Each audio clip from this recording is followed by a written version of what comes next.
Mas, coronel, o senhor se reformou da Força Aérea Brasileira em 1992, 5 anos atrás. Não me passou pela cabeça de vir antes, conversar com os ufólogos e relatar isso? Eu sempre conversei muito com ufólogos, sempre conversei muito com o Banco Prete, sempre quando ele vinha ao Brasil entrava em contato comigo, com Irene Grande, com Rafael Sempério Goulart, com vários ufólogos, tá? Mas nunca eu, de modo próprio, se eu quero falar na televisão ou não, nunca me pediram que escrevesse isso, que fizesse um livro, que escrevesse alguma coisa. Nunca me interessou, nunca me motivou isso. Não. Hoje, eu já penso diferente, eu acho que já deve ser dito alguma coisa. Eu acho que esse assunto deve ser espalhado, deve ser explicado. Ah, é o que eu te disse, vou fazer 60 anos, daqui a pouco eu estou com 60, daqui a pouco eu chego a 70, se não, morreu o coronel e acabou. Perfeito. E por que o senhor procurou a revista UFO para dar essas declarações? O senhor confia que a revista vá fazer um trabalho de divulgação do que o senhor está falando sem distorção? Veja bem, eu vou falar de GEVAER. Há muitos anos atrás, em 1917, nessa época, mais ou menos 77, 78, por aí, estive conversando com o GEVAER. 87, 88. Por aí. Estive conversando com o GEVAER e não pude autorizar que se publicasse nada. Conversamos, mas não, sem autorização para publicação nenhuma. Tá certo? Isso foi obedecido. Ok?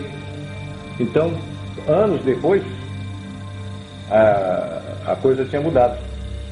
Eu já estava na reserva, eu já podia falar sem complicação, tá? Sem problemas imediatos para minha força e para mim mesmo.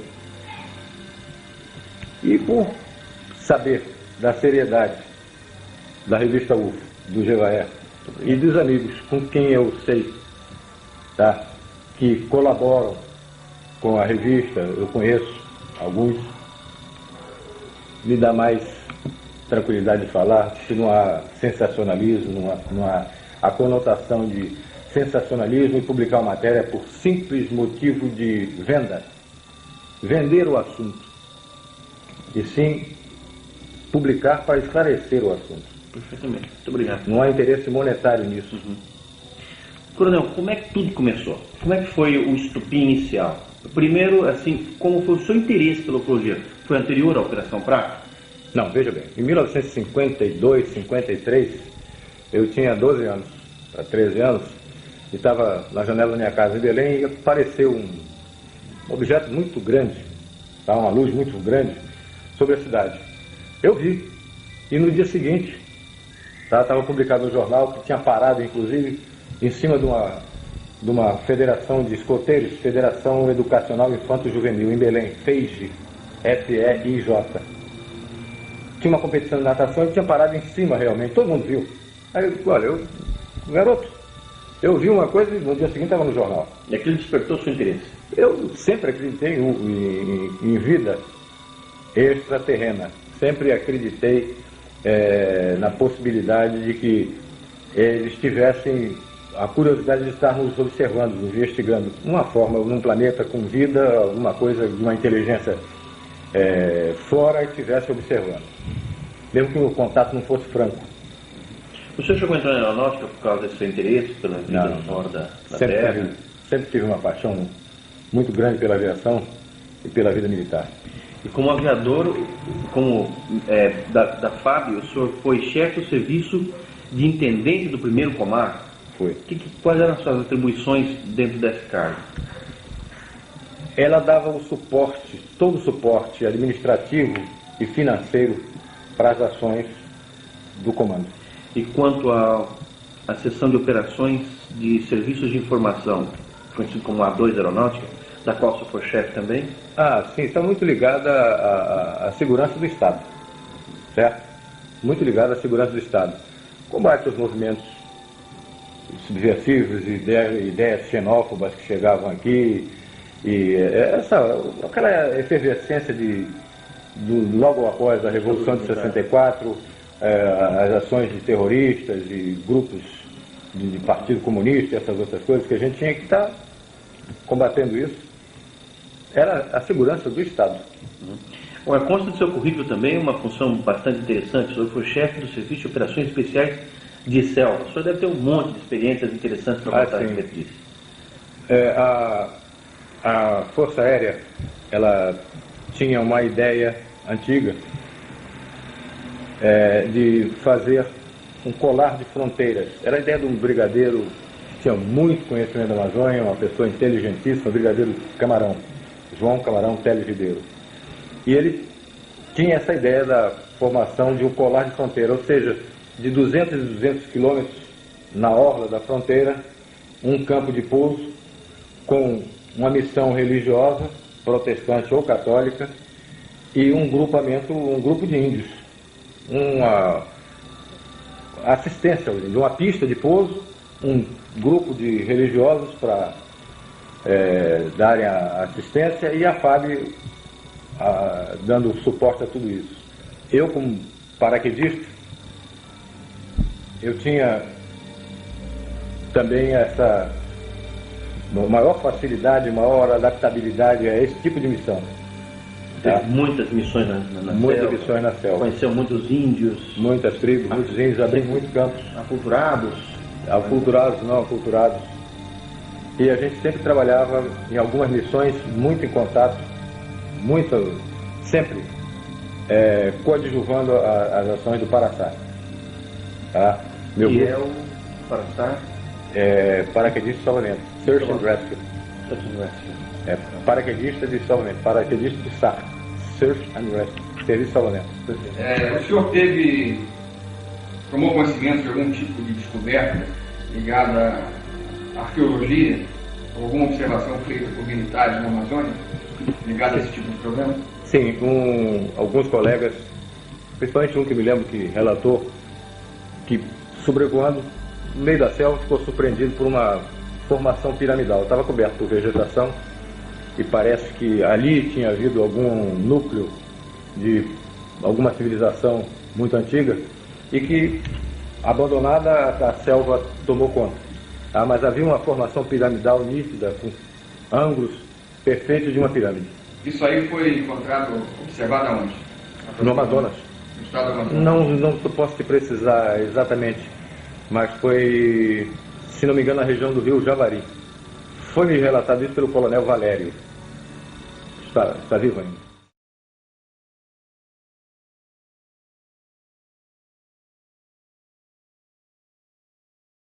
Coronel, bom, agora que a gente já sabe bastante sobre a sua atividade na Força Aérea Brasileira, eu queria agora entrar no assunto pesquisas ufológicas. A sua primeira participação na pesquisa ufológica oficial dentro da Força Aérea foi a Operação Prato ou já houve alguma coisa antes disso? Não. De minha parte, não. Eu nunca... Minha atividade era exatamente segurança do Estado. Tá? As coisas que envolviam comprometimento da segurança nacional. Tá? Então a gente tinha ações contra, se diz Partido Comunista, essas formações de guerrilha, esses grupos que faziam assalto a banco e sequestro, essas coisas. Agora, a questão ufológica, o senhor já tinha conhecimento dos casos acontecendo pela Amazônia? Sim, claro. A gente ouvia falar sobre isso. Elas representavam de alguma maneira interesse ou preocupação por parte das Forças Armadas de que fossem uma ameaça externa também à soberania nacional? Não, como ameaça externa não. Era apenas encarado como um fenômeno que é até duvidoso. Alguns oficiais, a maioria deles, como uma coisa até duvidosa. E alguns até faziam muita gozação a respeito disso. Faziam muita brincadeira a respeito disso. Tá? A sorte dessa Operação Prato sair é que o comandante na época tinha interesse disso e acreditava nisso. Quem era o comandante? Protásio Lopes de Oliveira, brigadeiro comandante 1º Comando. Está vivo ainda? Está, eu acho que está. Mora em Belém. E como é que surgiu a ideia da Operação Prato? Foi uma ideia sua? Foi uma ideia do comandante? Não. Foi uma coisa do governo? Eu não estava em Belém nessa época. Tá? 77? 77. Eu estava servindo em Belém, mas estava fazendo um curso em Brasília. Quando eu retornei do curso, me apresentei ao meu chefe da segunda sessão e ele me perguntou se eu acreditava em disco voador. Eu não sabia nem que estava ocorrendo essa operação. Esse chefe era o Coronel Camilo Ferraz de Barros. Ele perguntou se você acredita em disco voador? Eu acredito. Aí ele disse, então agora você está encarregado desse caso. Aí me deu a pasta com o início da operação para que eu tomasse conta do assunto e ficasse encarregado do caso. De onde veio a ideia da operação chamar-se Prato? De quem veio essa ideia? Essa ideia, eu dei esse nome porque o Brasil é o único no mundo, única nação no mundo que chama disco voador de disco voador. O francês chama de soucoupe volante. Soucoupe é pires. Soucoupe, pires voador. O português chama de prato voador. O espanhol chama de platilho volante. Tá? O inglês chama de flying saucer. Que é o pires. Eu sabia até como é que o russo chama também, mas não é disco voador. Não é. Tá? Então tudo é relativo a pires. Tá? Como a gente nomeia algumas operações, é uma espécie de código, e esse não podia ficar muito afastado da finalidade real da operação, não se poderia chamar a operação disco voador. Também não queria chamar de pires voador. E ficou mais um primo parecido dele, o Prato. Prato. Agora, o senhor disse que o senhor recebeu uma pasta desse seu chefe, quer dizer que já havia então em andamento alguma investigação a respeito? Sim, quando eu cheguei os agentes já tinham sido enviados para investigar. Por quê? Porque essa coisa estava acontecendo muito na região de Colares. É uma ilha que pertence ao município da Vigia, é uma ilha no litoral, já no água salgada, no litoral do Pará, frente à Baía do Marajó. O prefeito de Colares, da Vigia, mandou um documento, um ofício, do comandante do primeiro comar, porque essa coisa estava incomodando muito os pescadores. É uma vila de pescadores aquilo ali. E estava incomodando muitos pescadores. Eles não conseguiam mais exercer atividade, não conseguiam pescar. Porque eram sobrevoados, voavam em torno das embarcações. Às vezes alguns até mergulhavam do lado da embarcação. Tá? Então, e passavam a noite, acendiam fogueiras e soltavam muitos fogos. Os fogos de São João. Para afugentar os insetos. Quando havia sobrevoo isso. Então a população apavorada, ele pediu, como era coisa do ar, ele se dirigiu ao comando do primeiro comar, pedindo providências. E o brigadeiro mandou que fosse investigar. Houve em algum momento participação de Brasília nisso? Quer dizer, houve a instrução de Brasília para que fosse averiguado? Brasília pediu cautela, caução, a confidencialidade? Não participei, na época eu era capitão. Eu recebi a ordem. Eu não participei desse entrelaçamento. Tá? Era do brigadeiro para a sessão. Nós éramos da segunda sessão dele. Então, se houve, era entre ele e Brasília. Eu tinha que cumprir a missão que ele me determinou. Voltando então ao fato, o senhor recebeu uma pasta com informações e passou a dirigir a Operação Prato. Como é que o senhor estruturou, em que divisões, em quantas pessoas, em quantas missões? Como é que o senhor, enfim, organizou a Operação Prato para conduzi-la? Bom, eu era o chefe, na época capitão, e tinha 5 agentes.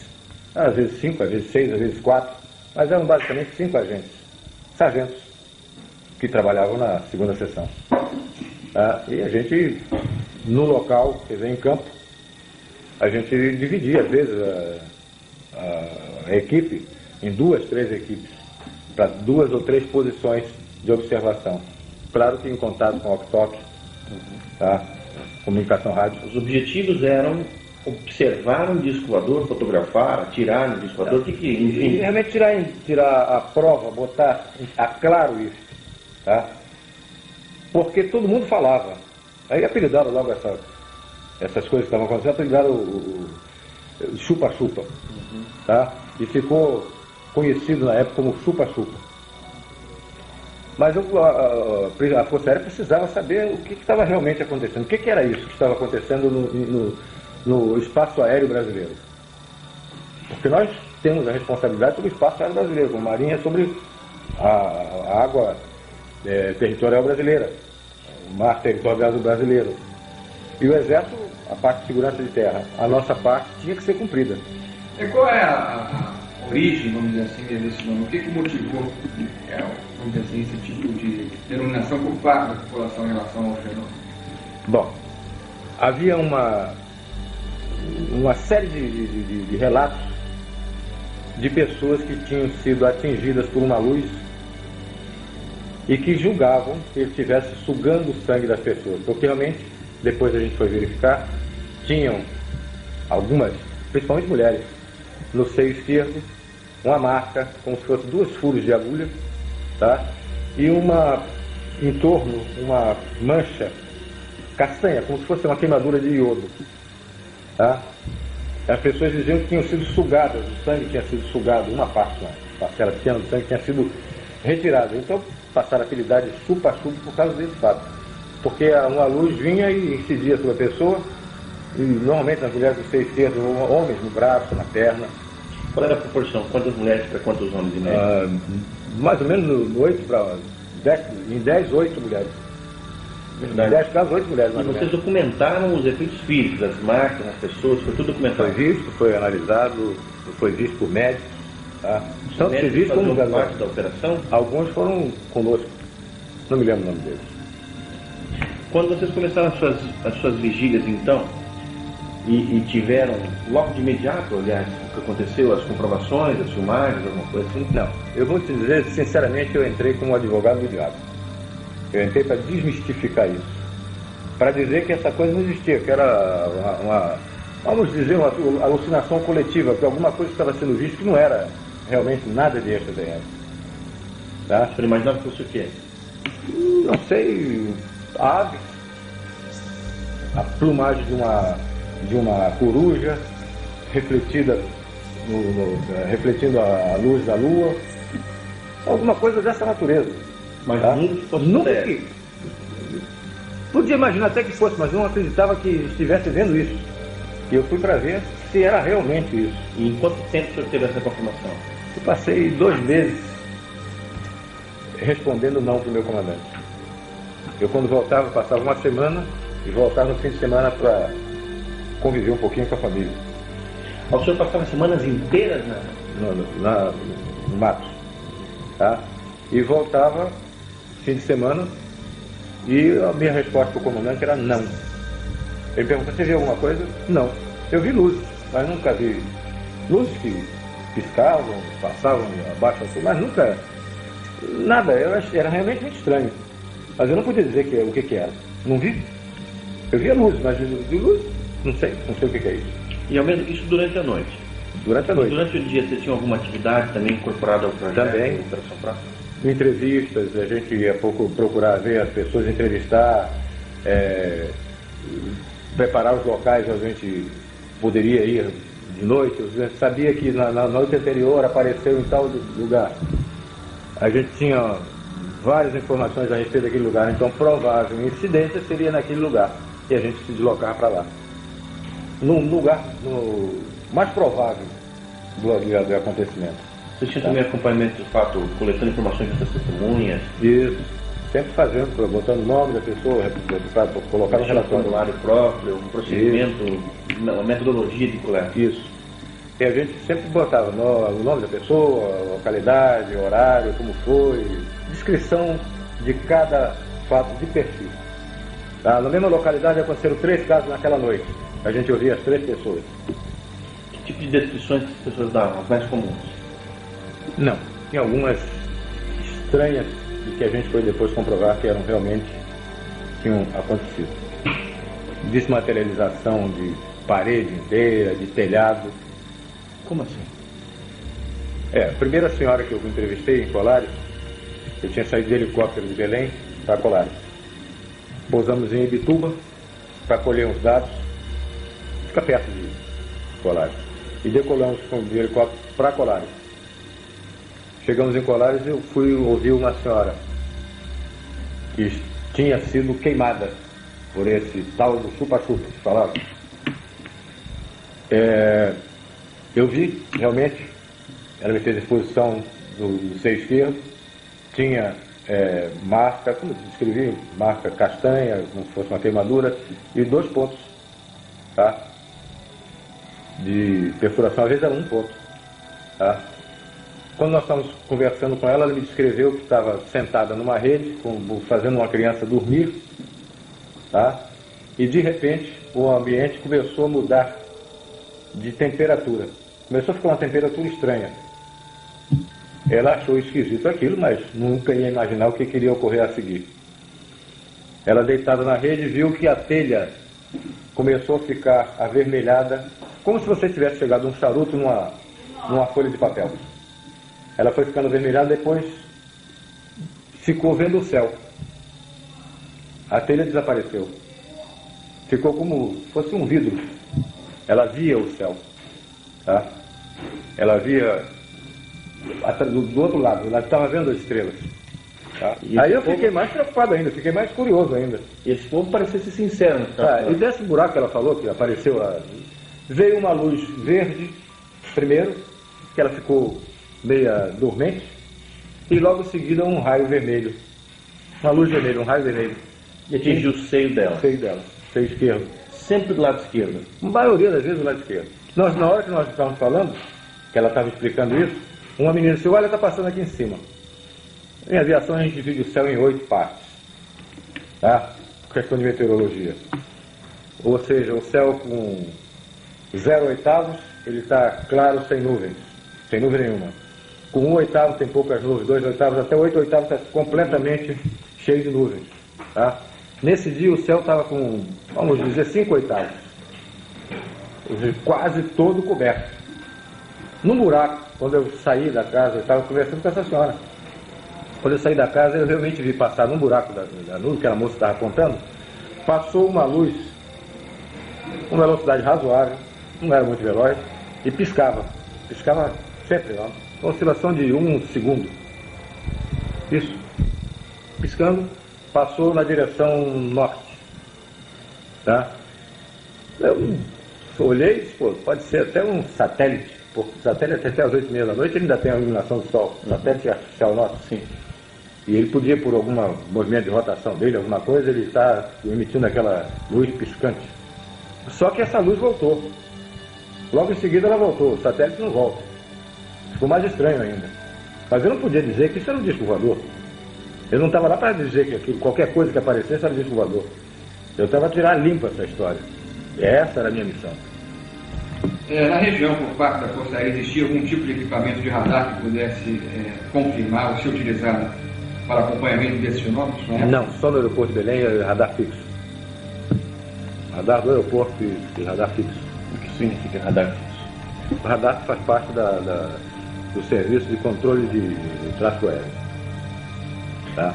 Esses ataques, coronel, que estavam acontecendo às pessoas, que já estavam acontecendo com uma certa frequência, eles eram comunicados ao governo do estado, às autoridades estaduais ou das autoridades municipais? Sim, claro. Tiveram médicos da Secretaria de Saúde, tá? Enviados pelo governo. Pelo governo, foram lá olhar, foram examinar as pessoas. E daí, eles confirmaram os fatos? Eles ouviam o lugar queimado e examinavam, tomavam depoimento do paciente, procuravam, mas não fazer mais nada, porque não tinha, isso não acarretava nada. As pessoas se recuperavam facilmente? Elas ficavam muito apavoradas, algumas diziam que tinham ficado enjoadas, ficavam dormentes por alguns dias. Um cidadão uma vez veio nos procurar, ele tinha, próximo da casa dele tinha aparecido uma luz dessa, mais próximo, tá? E focou na direção dele, já não era mais essa luz vermelha, era uma luz com o foco de um helicóptero, mas não era helicóptero, era realmente uma nave. Ele correu dentro de casa, apontou, pegou uma arma, uma espingarda e apontou para de onde vinha essa luz. Veio uma luz mais forte, ele caiu, ficou dormente, ficou uns 15 dias com problemas de locomoção. Tá? Mas não houve nada sério, ele não foi atingido por nada, assim que por um projetil ou qualquer coisa dessa natureza. Apenas uma luz que portava energia e que deixou ele sem movimento. E as autoridades federais, o governo federal, estava avisado, estava informado que esse tipo de coisa absurda estava acontecendo na região? Acredito que sim, mas eu desconheço. Eu apenas recebi a ordem do meu comandante, mais nada disso. E esses depoimentos que o senhor tinha dessas pessoas aconteceram logo no início da Operação Prato? Logo no início.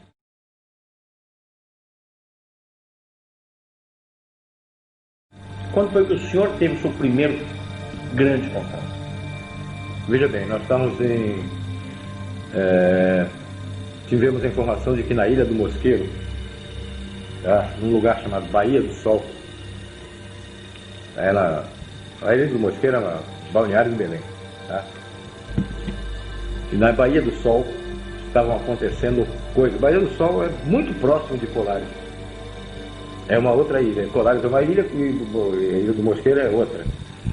Tem o canal da Laura, entre a Baía do Sol, entre a Ilha do Mosqueiro e a Ilha de Colares. É quase que se vê Colares lá da Baía do Sol. Mas que lá estavam acontecendo coisas. Nós, como estávamos investigando tudo, e qualquer indício era pesquisado, nós nos deslocamos para a Baía do Sol.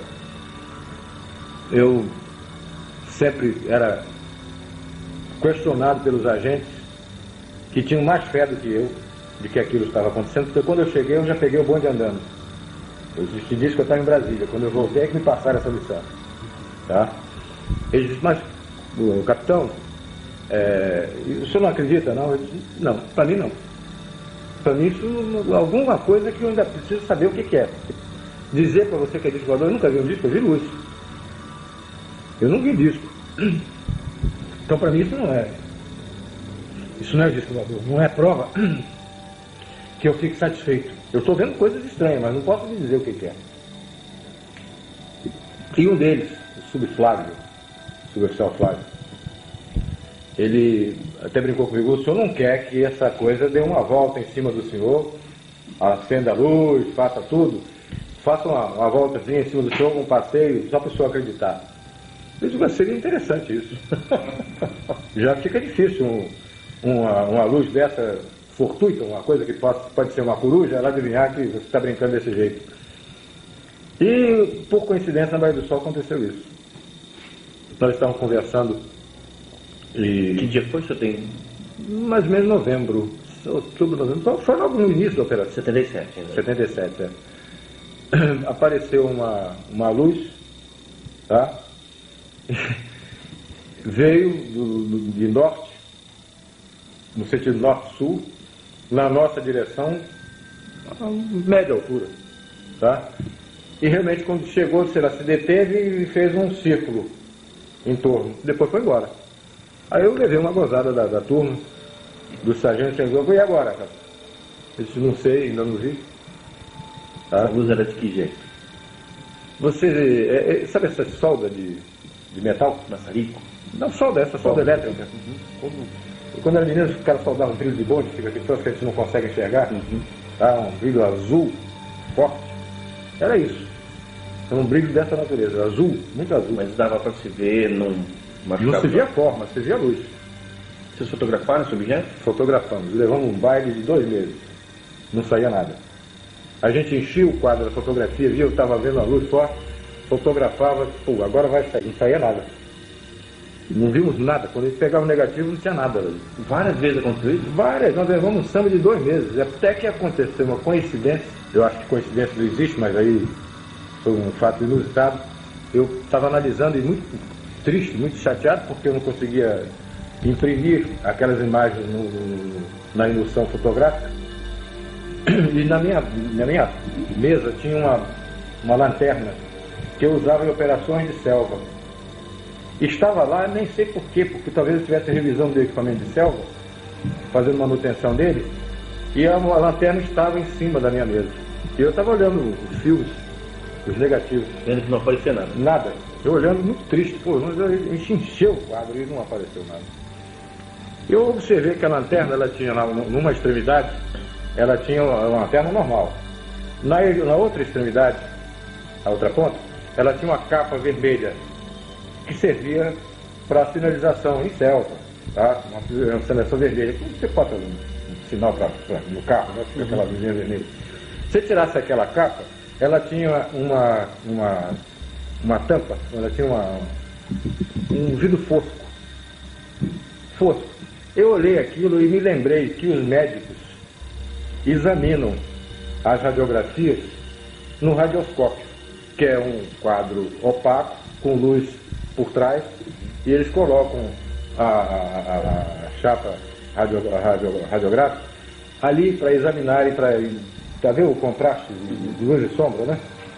E eu olhei e disse, pô, eu estou com um radioscópio aqui, eu nem sei se é esse o nome que chamam esses aparelhos médicos, mas eu peguei uma fita, um filme, e coloquei ali. E observei que tinha um ponto, tinha um objeto. Eu não estava procurando nenhuma marca, nenhum objeto. Eu estava procurando luz. E luz eu não via. e eu observei que tinha realmente um cilindrozinho. Em todo o filme tinha aquele cilindro. Então eu tinha conseguido imprimir a parte sólida daquele avistamento E não a luz. e não a luz, por uma questão de comprimento de onda, eu não sei porquê, a luz não impressionava aquele filme. Mas a parte sólida, a sonda, que depois a gente veio concluir que seria uma sonda, era um cilindro, tá? Aquilo estava impresso ali. E não estava procurando cilindro, eu estava procurando luz. Eu ficava muito triste, que não via luz nenhuma. Tinha que ficar muito claro aquele filme, né? Vocês fizeram muitas fotografias? Fizemos muitas fotografias, mais de 500. Quantas fotos de UFOs foram feitas? Quase todas tinham 500. 500. E eram todas catalogadas? Eu guardava aquilo, eu estava até muito triste, porque aqueles rolos de filme ficavam na minha frente, eu ficava olhando, pô, 2 meses quase de trabalho e não consegui nada. Não saía luz nenhuma naquilo. Eu estava procurando ver o que eu, no negativo, o que eu tinha visto. E não aparecia. Então, depois nós fomos olhar com curiosidade e fomos ampliar, passamos para o laboratório para ampliar aquilo. Realmente era a sonda que estava ali. Era sonda? Era uma sonda. E depois que a gente estava com dificuldade já nessa parte técnica fotográfica, eu tinha um irmão da maçonaria chamado Milton Mendonça, já faleceu. Ele era cinegrafista da TV Liberal e era esperto em fotografia.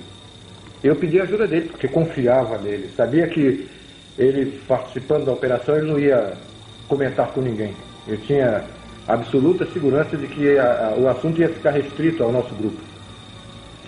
Informei o meu comandante de que eu estava com dificuldade na parte técnica de fotografia e pedi essa ajuda ele autorizou. E o Milton, algumas vezes, esteve conosco e sempre auxiliava. Nós passamos a fios especiais. Fios infravermelho, ultravioleta, não sei se o nome certo é esse, tá? Mas passamos a usar fios especiais. Pedimos a Brasília e eles mandaram esse filme para nós. E o resultado passou a ser? Bem melhor. Objetos grandes. Já passamos a ver alguma coisa, filme, a luz e outras formas que a gente nem imaginava que pudéssemos impressionar a emoção com essas formas.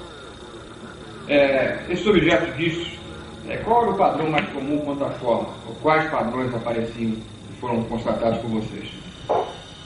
No início nós vimos o que todo mundo falava, inclusive o padre Alfredo Delaó, já morreu também, padre americano, que era o pároco lá de Colares. Ele me falava de uma sonda que ele tinha visto várias vezes, era como se fosse, e mais ou menos do tamanho de um tambor de óleo de 200 litros.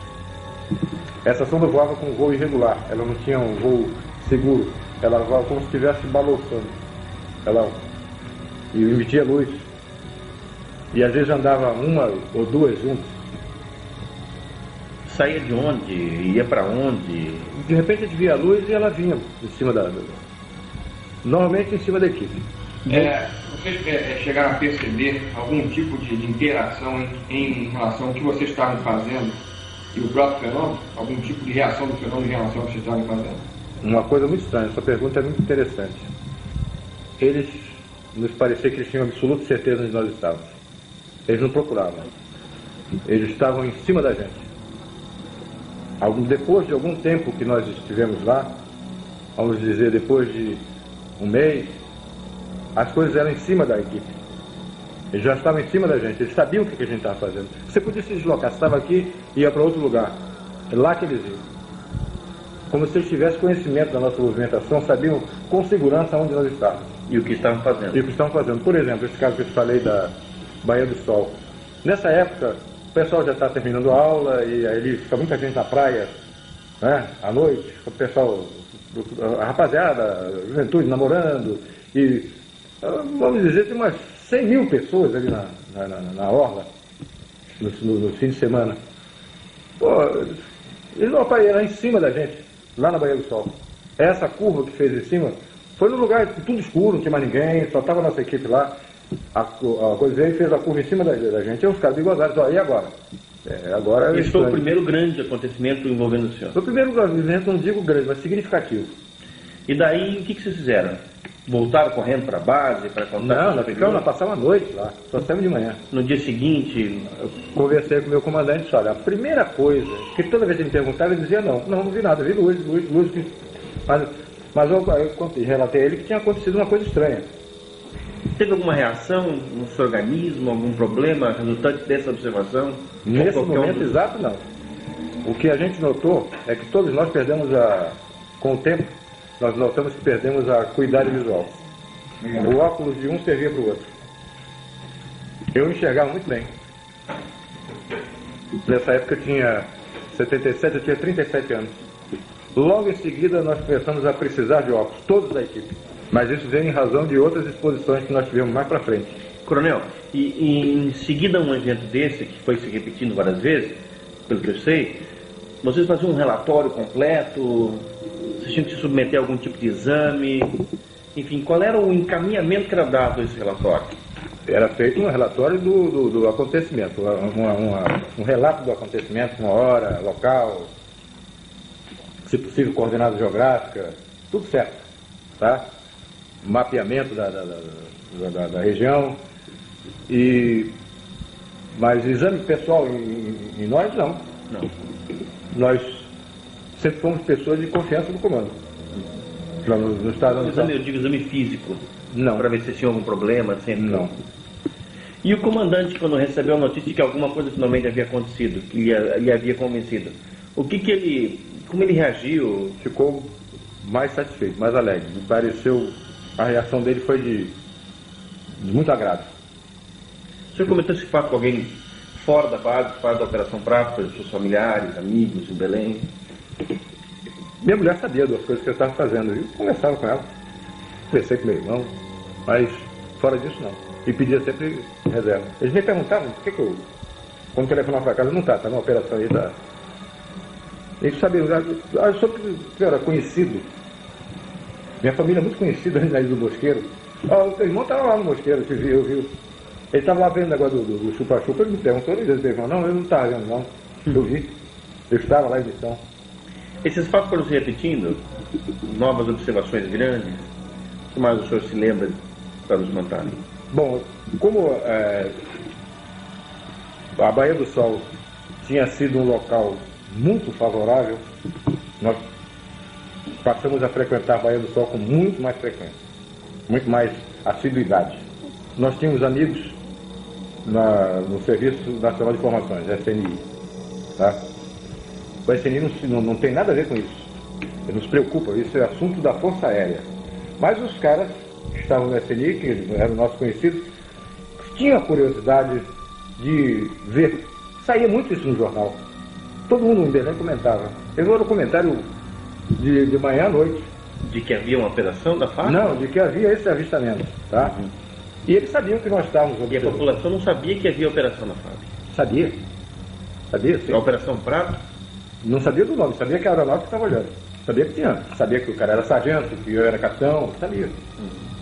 Tá? Mas não sabia não sabia do resultado o que a gente estava fazendo. Sabia que a gente estava olhando. E eles pediram para ir numa operação dessa conosco.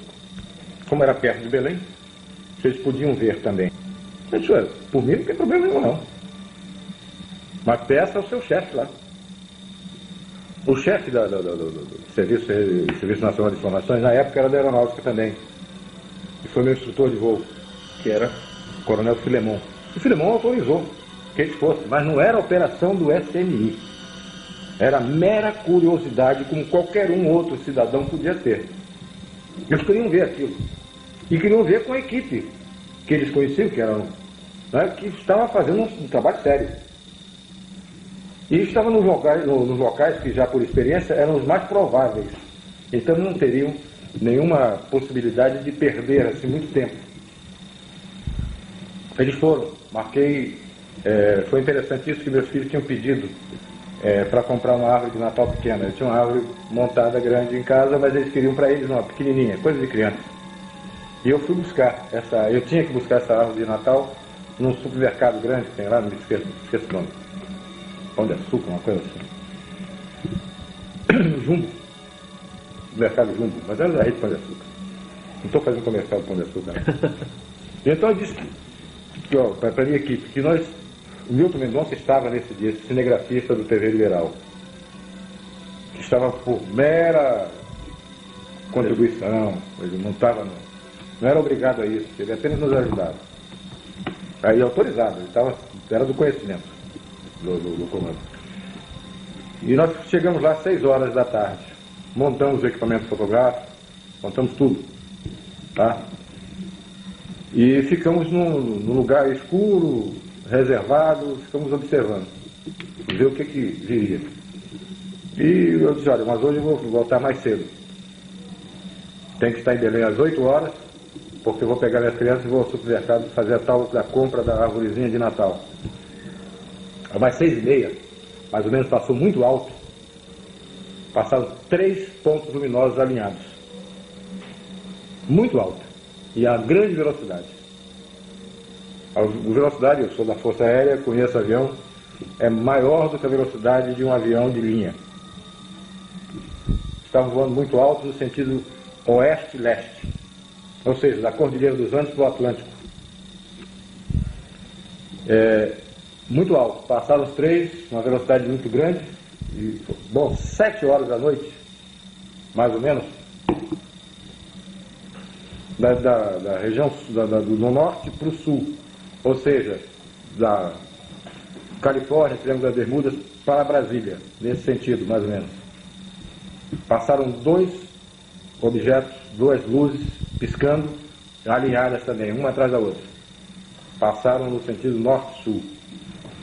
Esperamos mais um pouco, começamos a desmontar, e o pessoal do SNI não chegava. Esses amigos não chegavam. Eu não podia esperar. Então nós começamos a desmontar o equipamento, guardar nas caixas e colocar no carro. Quando eles chegaram e perguntaram, eu até brinquei com eles, foi que houve? Marquei 6 horas, vocês chegaram 7 e pouco.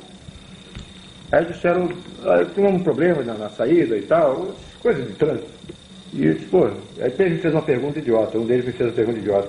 Ele disse, olha, passou agora, se vocês estivessem aqui comigo, 6h30 passaram 3 luzes muito altas, mas vocês teriam visto. E às 7 horas, de novo. Mas agora eu estou indo embora.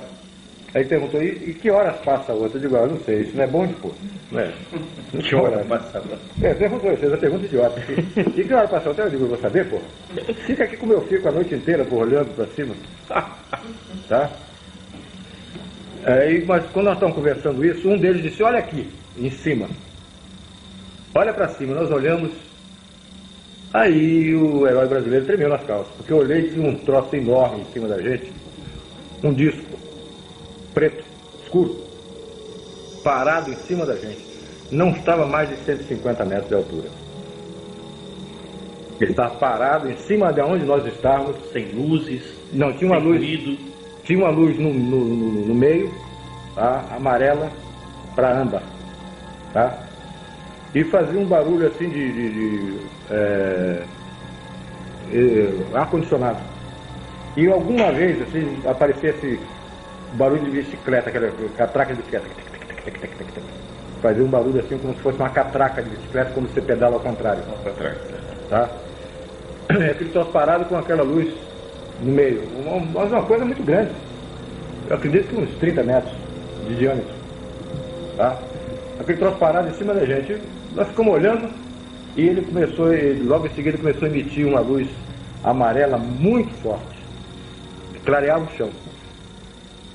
Muito forte. Ele repetiu isso a intervalo curto, umas 5 vezes. Qual foi a reação do pessoal da CNI? Não, de todo mundo, não foi só da CNI, não. Olha, foi tão inusitado, eu nunca tinha visto isso, já estava quase 2 vezes nessa história, e nunca tinha aparecido dessa forma para a gente. Tá? Que, olha, não deu ideia de abrir o carro, montar a máquina, que não dava tempo. A máquina estava desmontada e guardada nas caixas do carro. Nós ficamos olhando, assustados. Essa coisa iluminava aquele luz amarela forte, apagava, iluminava de novo, fez isso 5 vezes. Latejando. Isso. No intervalo de assim, 2 segundos, quando apagava, 2 segundos depois, ou 3 segundos, começava de novo. Ele era estava uma luz dando uma progressiva. demonstração para vocês. Era uma luz progressiva. Ele não fazia pum, clareava, como um flash. Ela ia crescendo. Depois voltava do mesmo jeito. Era Sentiram pulsante. que é alguma coisa que tinha a ver com vocês ali. Isso, em cima da gente. Ele está parado em cima da gente. No lugar que nós estávamos escuros, ninguém sabia que ele estava lá. Só nós eles, né? Agora eu sei que só nós Houve eles. alguma outra ocasião em que outras equipes de outros órgãos do governo? Não. O que eu sei é que houve um vazamento dessa operação, dessa incidência de avistamento. Eu acredito que o foco disso foi no Aeroclube. Tá? E É o Clube de Belém. de Belém. E uma equipe de um jornal da época, não sei se esse jornal existe, eu acho que ele foi comprado, era o jornal, parece que era o Estado do Pará. A equipe do Estado do Pará foi para o lugar onde a gente ia, eles foram mamar na teta, né? Eles já sabiam onde é que a gente estava, eles foram por ali. Nesse dia nós não estávamos lá, nós estávamos em outro lugar. Eles foram ver essa coisa e não se deram muito bem, não. Tá? Viram alguma coisa? Viram uma coisa que eles nunca mais voltaram para ver. Eles juraram que nunca mais fariam uma missão dessa. O que aconteceu? Eles viram uma luz se aproximando, essa luz veio muito baixa, entrou para esse canal que eu falei para você que fica entre a ilha do Mosqueiro e a ilha de Colares, o canal da Laura, chama de Boca da Laura. Ele entrou para no rumo desse canal, eles pegaram o carro e foram para lá. Essa luz se dirigiu para eles, na direção deles, focou em cima deles, eles estavam no carro, o teto do carro ficou translúcido, Transparente também, igual no caso da... igual como se fosse um vidro. Tá? Eles estavam vendo o céu, ele fez evoluções em cima, parou de volta, e focava em cima dos caras com uma luz muito forte. Eles fotografaram isso. Mas não foi publicado. Foi publicado, sim. Foi publicado? Foi publicado. Em uma página inteira do jornal, ou duas. Mas com uma nitidez incrível. E depois do susto que eles tomaram, alguns parece que até tiveram acesso de vômito, alguns se descontrolaram emocionalmente, pegaram o carro e sumiram, foram embora. No dia seguinte, ou 2 dias depois, esse troço estava publicado no jornal. Uma reportagem vasta. Quem pode dar informação dessa reportagem é o Pinon. É fácil encontrar no Aeroclube de Belém. Era piloto, comandante Pinon. Muito ligado a uma pessoa que está bem ligada a nós. Que é Daniel Revista. um empresário, um empresário paulista, que mora lá, que é o José Luiz Leandro Martins. Eu acho que ele não é contemporâneo do Sorvete de um tempo para cá. Enfim, em algum momento da Operação Prato, vocês estavam toda hora mandando relatórios do que acontecia lá para a chefia, né? Mas em algum momento vocês perguntaram se haveria possibilidade de informar a população sobre isso? Não foi feita essa pergunta porque a gente sabia que não era possível. Não seria cabível essa pergunta ao comando, porque isso era assunto de coletar dados e entregar ao comandante. Isso era tratado com confidencialidade. Isso. Nós tínhamos que coletar dados, documentar, fotografar, que o máximo possível e entregar, informar o comandante. Daí para frente o destino era dele. Ele que daria. O senhor tem ideia do que era feito nesse caso? Claro, o tratamento era feito por nós, ele era preparado, era classificado. Tá? Depois que o senhor tem ideia que ele fazia com o material que informado ao comandante e depois era arquivado. Dentro do comando, primeiro comando. Isso aí é para Brasília? Depois foi. Foi informado Brasília, né? Sim. Qual é a reação? Não acreditava, não. Não acreditava? Até brincavam, alguns companheiros. Vocês tinham conhecimento que a Força Aérea Brasileira já tinha instituído um sistema de pesquisa ufológica há quase 10 anos antes, em 1969, chamado Sistema de Investigação de Objetos Aéreos. Nessa época eu era tenente na base aérea de Belém. Os mandos foram distribuídos vários folhozinhos, vários livretos com Siuani, Oani, tem um nome até, Siuani, uma coisa, pedindo que fosse alguns oficiais que se interessassem, que dessem informações a respeito, fizessem relatórios, ou dessem depoimento a respeito. Eles iam logo depois que morreu. Foi em 1968, isso, se não me engano. Por aí. E em algum momento houve a participação de militares norte-americanos pedindo informação, ou querendo trocar informação, ou vindo ao Brasil para acompanhar o trabalho de vocês? Que eu saiba, não. Ou o trabalho de qualquer outra equipe? Não, que eu saiba, não. Se isso ocorreu, foi em alta esfera e eu era capitão, não me metia, né? Não me saber. Essa incidência desse fenômeno, ela chegou a ser diária? Era diária. Muito ativa.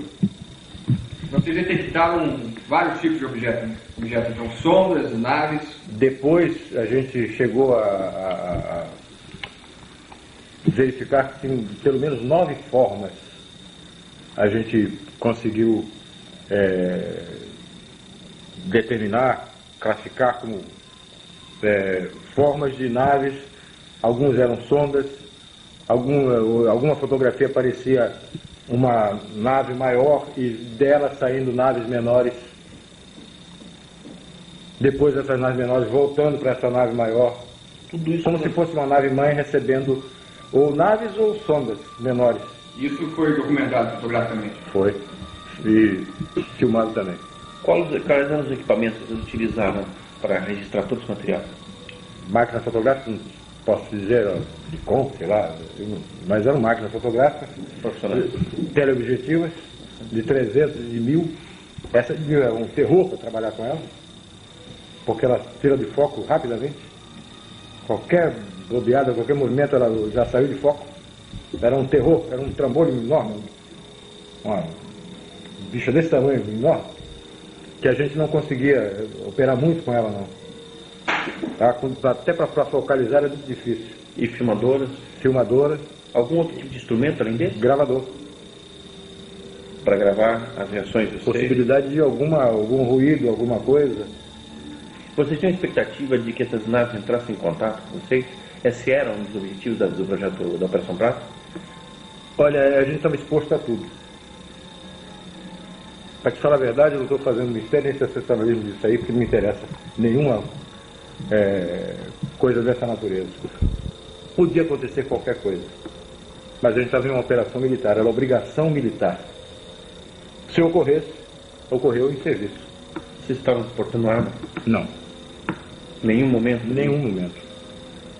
Eu nunca pensou em levar uma arma? Não. Por via das dúvidas? Nenhum momento. Nunca andamos armados, não interessava, não esperávamos que houvesse necessidade, portanto não tinha, nunca foi nem pensado na montagem da operação, na parte logística da operação, alimentação, transporte, não sei o que, armamento. O armamento estava fora, nunca foi pensado em arma nisso aí. Houve alguma expectativa em algum momento dentro da operação de que esse fenômeno pudesse ser perigoso em termos de objetivos? Uma vez sim. Uma vez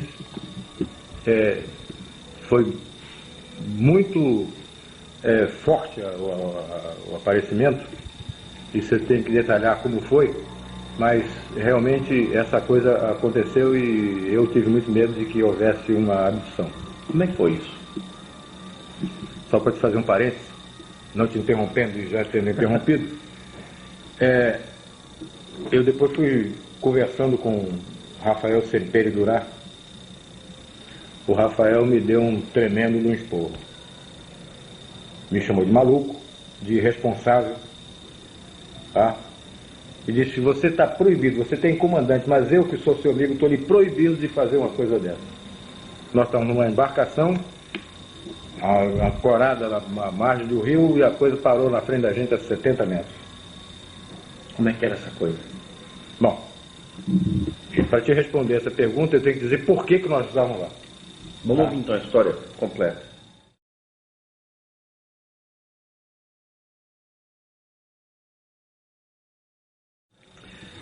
Tem um amigo que era oficial, da FAB, na época, capitão Vito polonês, Vito Jamielniaski, é o nome difícil, aliás, mas fica só com o Vito que fica mais fácil. E o Vito gostava muito de pescar. Ele estava pescando esse rio gostoso de pescar, muito fácil. Pois é, ele pescando, ele conseguiu, ele soube de um caso, ele sabia que eu estava, toda a Força Aérea sabia que a gente estava nessa investigação. Ele soube de um caso de um rapaz que trabalhava como, ele apanhava barro para essa olaria, tá? Ele tirava barro lá no rio para essa olaria. E ele soube de um caso que ocorreu com esse rapaz e sabia que eu estava investigando e foi me procurar, me contando sobre o Luiz. Essa olaria era a olaria Koiffer, de Paulo Koiffer, dono do Foto Koiffer lá em Belém. Keuffer, K-E-U-F-F-E-R. E ele me falou sobre esse Luiz. Eu mandei buscar o Luiz. Mandei um agente lá com um carro apanhar o Luiz, que eu queria conversar com ele. Ele me contou um fato incrível. Ele, quando estava colhendo barro, ele viu vestígios de que havia caça comendo restos de flores de uma árvore que estava em floração, tá? Na beira do rio. Ele acompanhou e viu onde é que essa caça comia. Era a paca. Você conhece a paca? Conhece. A paca, tinha uma paca comendo nesse lugar. Eu disse, pô, eu vou voltar para pegar essa paca, tá? Vou matar essa caça aí. Levou o barro para a olaria, esvaziou o batelão, era uma embarcação de uns 7 a 9 metros, tá? motor de centro. Ele foi, deixou o barro lá, esvaziou a embarcação, passou na casa dele, apanhou uma espingarda e voltou para lá de dia. Preparou um giral, onde ele pudesse ficar, numa árvore baixa, armou uma rede e ficou com a lanterna e a espingarda lá para esperar que a caça chegasse para ele atirar.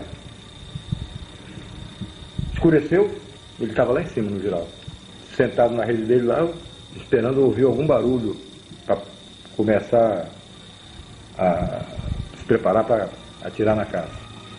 E passou por cima dele uma luz muito forte. A luz passou e logo depois voltou e parou em cima dele. Parou em cima do centro dessa nave que ele me descreveu, e não era de forma discorde, não. Era uma forma como se fosse a cabine de um Boeing, uma forma elipsoide. Do bojo dessa, do ventre dessa nave, abriu uma porta e desceu um ser, com forma humana. Desceu, eu perguntei a ele se desceu por escada de corda ou de metal, alguma coisa assim. Ele disse, não, ele desceu sim, tinha um foco de luz. Ele desceu, né, com os braços abertos assim, forma de delta. Ele desceu. Quando ele se aproximou, quando ele viu que ele ia descendo, ele pulou fora. Ele pulou dali onde ele estava e se escondeu próximo. E ficou observando, botou um galho, um ramo de árvore no rosto, e ficou vendo o que estava acontecendo. Esse ser chegou, tinha uma luz vermelha na mão. Ele não era uma lanterna que ele segurasse, era uma coisa que talvez estivesse por aqui, assim, na palma. Ele, uma luz vermelha na mão, ele desceu, examinou a rede dele, examinou o lugar onde ele estava, e ele está com um ramo de folha na frente, lá, olhando, escondido lá, morrendo mesmo. Né? Esse ser depois não procurou, não ficou vasculhando, procurando onde ele estava. Ele foi direto onde ele estava. Ele focou direto onde ele estava. Era uma luz vermelha. Quando ele viu que tinha sido localizado, ele correu por dentro da vegetação. O rio ali sofre muita influência, sofre total influência da maré. Ele baixa e sobe de acordo com a maré. Vira uma lama para isso. Ele saiu por ali, para aquela margem, tropeçando em tronco, em raízes, e com dificuldade de caminhar. Esse ser voltou para a nave, e a nave passou a entrar na calha do rio. E perseguia ele a baixa velocidade, baixa altura, estava dentro do rio. A altura das árvores. Algumas vezes até abaixo da copa das árvores, no cavado do rio. E acompanhando, mas bem devagar, e ele estava com dificuldade de andar. Como ele pretendia caçar e voltar, ele não entrou com o barco, porque senão o barco seria encalhado com a baixa da maré. o barco ficou num lugar onde tinha flutuabilidade.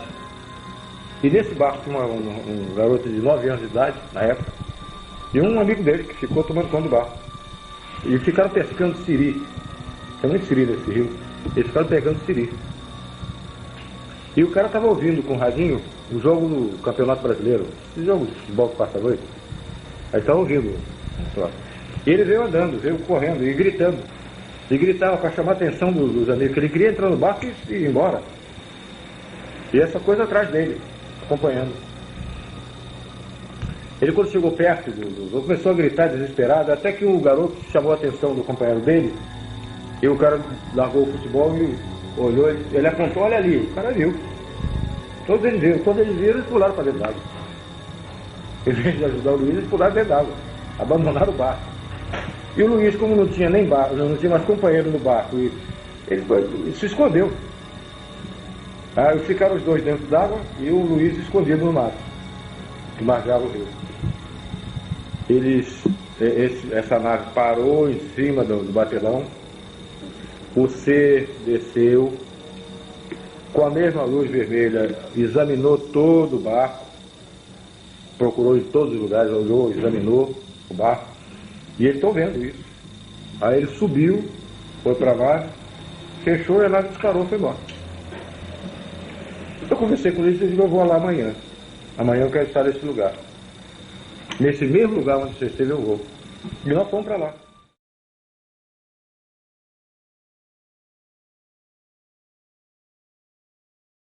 Conversamos com o Paulo Costa, que é o dono da olaria, ele autorizou e nós fomos para lá.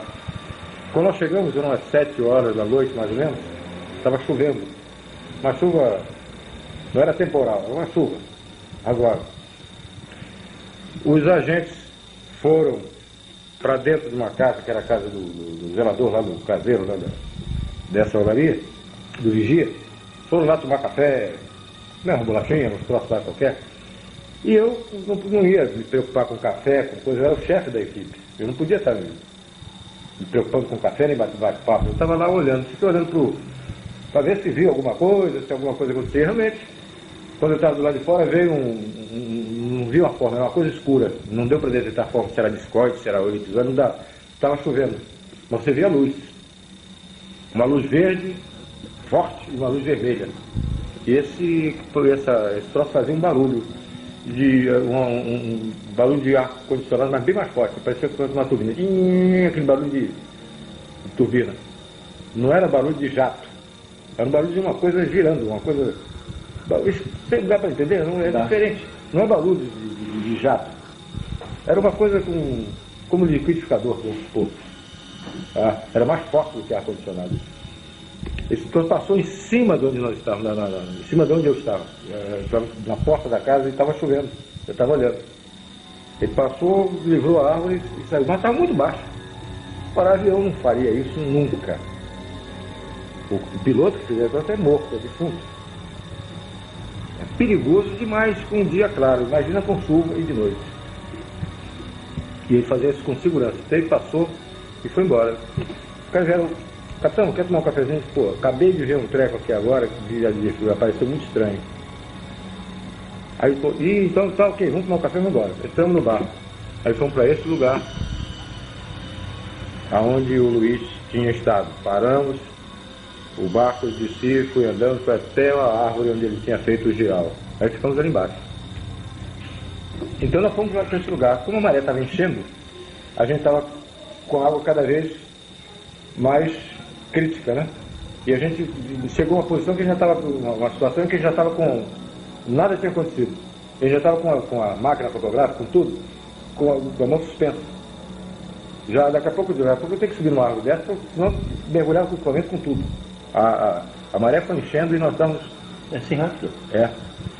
Umas 10 horas mais ou menos, quando nós decidimos ir embora, vamos embora. Aí pegamos uma canoazinha que estava conosco, fomos até o barco, que está parado na outra margem. Salvamos o equipamento e a gente não morreu afogado. Aí fomos lá, deixamos o equipamento no barco, pô, ficamos lá. Agora eu vou ficar mais um pedacinho.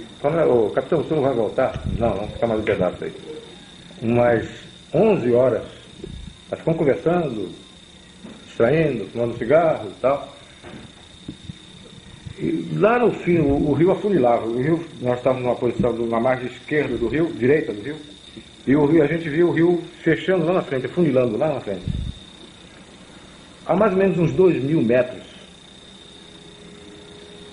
passou, vinha da esquerda, do norte para sul, cruzando o rio, uma luz muito forte, amarela, âmbar, como um sol, mas muito baixo, em cima das árvores, e cruzou o rio na mesma posição, mais ou menos, onde fica a casa do vigia, onde eu tinha visto a primeira coisa. Passou da região de vigia. Do vigia da olaria. Do vigia da olaria. Tá? Dessa olaria do Coifa. Aí passou muito baixo. Iluminava o rio. Aí foi filmado isso. E no filme aparece ele tremeluzindo. Uma coisa assim. Uma luz que eu não sabia. Como se fosse uma chama esquisita. É. E aparece o rastro dela, a luz dela no rio. Foi filmado isso. E foi bem filmado. Quando você tinha um documento desse gênero, uma filmagem espetacular como essa, isso não ia para Brasília? Ainda não. Ainda era retido lá no comando aéreo? Ficou depois é que a Brasília solicitou isso. Eu não acredito que o Brasil não acreditava muito nessa história, não. Tá? O Brasília achava que era o quê? Não sei. Meia dúzia de tanta coisa se fala. Biruta no meio do mato, pesquisando. Eles não queriam se expor, né? Talvez o seu negócio, a gente vai dar crédito a uma coisa dessa e tal, mas tinha colegas deles lá. Isso que os caras estão fazendo. Será que é verdade isso? Bom, isso foi 11 horas. A gente registrava a hora, a altura, direção, essas coisas todas que tinha que se preencher o relatório. Esse agora mesmo é que eu não saio daqui. Agora nós vamos ficar. Mas não tínhamos levado comida, não tínhamos levado café, não tínhamos levado nada. Água, nada. Aí o Luiz se propôs a ir à casa dele, um casebre na beira do rio, para fazer um café, trazer alguma coisa, pão, bolacha, sei lá o que fosse, para que a gente pudesse ficar mais à noite, beber água e tomar um cafezinho, um negócio.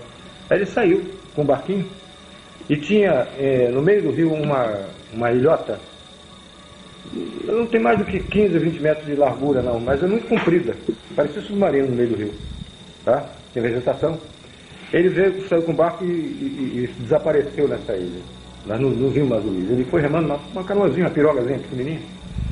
Ele saiu com um garotinho, um menino de lá, que foi com ele, foram remando, desapareceu do rio. Nós não vimos mais.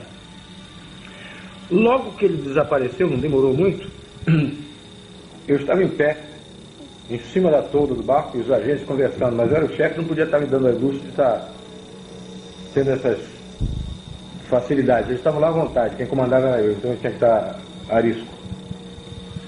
Veio do meu lado esquerdo, eu estava de frente para o fim do rio, para o começo do rio, aliás, de onde nós vimos, da olaria. Do meu lado esquerdo vinha uma luz muito forte, a mesma luz amarela muito forte. Eu vi aquela coisa se aproximando e fiquei quieto. Depois que eu vi que era muito forte e que estava continuando vindo na direção, eu chamei a atenção dos agentes.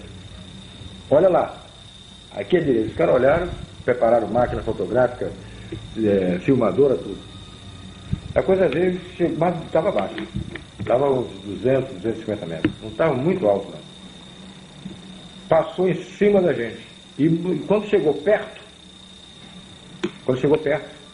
na margem do rio, apagou aquela luz amarela, aquela luz forte, amarela, aquele sol amarelo, que a gente não via forma, só via luz.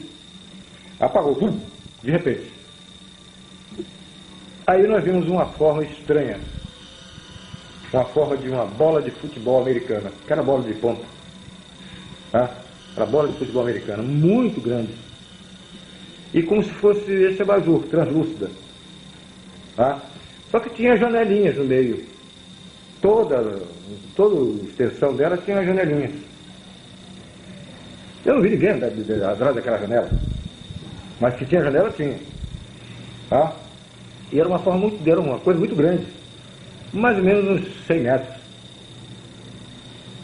Bem grande. Uma bola de futebol americana grande passando em cima da gente. A baixa altura. E fazia um ruído estranho. fazia um ruído de esse ar-condicionado. Quando ele passando devagar em cima da gente, de propósito, devagar, bem devagar. A máquina filmadora estava acionada e o mecanismo dela faz um ruído. Eu pedi que o agente que estava mexendo, estava filmando, que ele parasse de filmar. Porque eu queria tirar dúvida. Eu não queria confusão desse ruído da máquina com o ruído que eu estava ouvindo. Aí ele bati no japonês, eu falei que o cara era japonês, bati no japonês e ele parou. Um é Flávio, O outro é japonês. É. Ele parou de... Você está ouvindo? Ele estou. Era esse barulho da catraca. Tinha um barulhozinho desse esquisito lá no meio. Tá? No meio desse barulho, esse oscilante. Tá?